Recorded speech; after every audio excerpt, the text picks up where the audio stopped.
ప్రముఖ సినీ నటి శ్రీమతి సంగీత గారి ప్రారంభించారు. ఐవీఎఫ్ చికిత్సలో 25% భారీ discount, free doctor consultation, free ultrasound scan. 49 అంటే సంతానం, 49 అంటే సంతోషం. నమస్తే, welcome to YoYo TV. AP కూటమి ప్రభుత్వం కాస్త ఆలస్యమైన ఎన్నికల్లో ఇచ్చిన హామీలన్నీ అందరికీ అందే విధంగా చర్యలు తీసుకుంటోంది. ఇప్పటికే ఫ్రీ ఇసుక విధానాన్ని అమలు చేసింది. ఈ నేపథ్యంలో తల్లికి వందనం హామీపై మంత్రి నారా లోకేష్ కీలక అప్డేట్ను ఇచ్చారు. ఇంట్లో ఎంతమంది ఆడబిడ్డలు ఉంటే అంతమందికి ఈ పథకం వర్తిస్తుందని ఆయన చెప్పారు. నిధుల లోటుపాట్లు కారణంగా వచ్చే ఏడాది తల్లికి వందనం అమలు ఉంటుందని మంత్రి తెలిపారు. కూటమి ప్రభుత్వం ఇచ్చిన హామీల్లో వాలంటీర్ల వ్యవస్థను కొనసాగించడంతో పాటు వారికిస్తున్న 5,000 రూపాయల వేతనాన్ని 10,000 రూపాయలకు పెంచడం కూడా ఉంది. అయితే వాలంటీర్లకు చంద్రబాబు ప్రభుత్వం శుభవార్త వినిపించడమే కాక కీలక ప్రకటన చేసింది.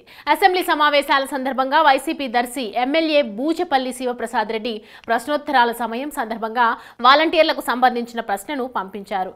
దీనిపై సాంఘిక సంక్షేమ శాఖ మంత్రి డోలా బాల వీరాంజనేయ స్వామి సమాధానమిచ్చారు.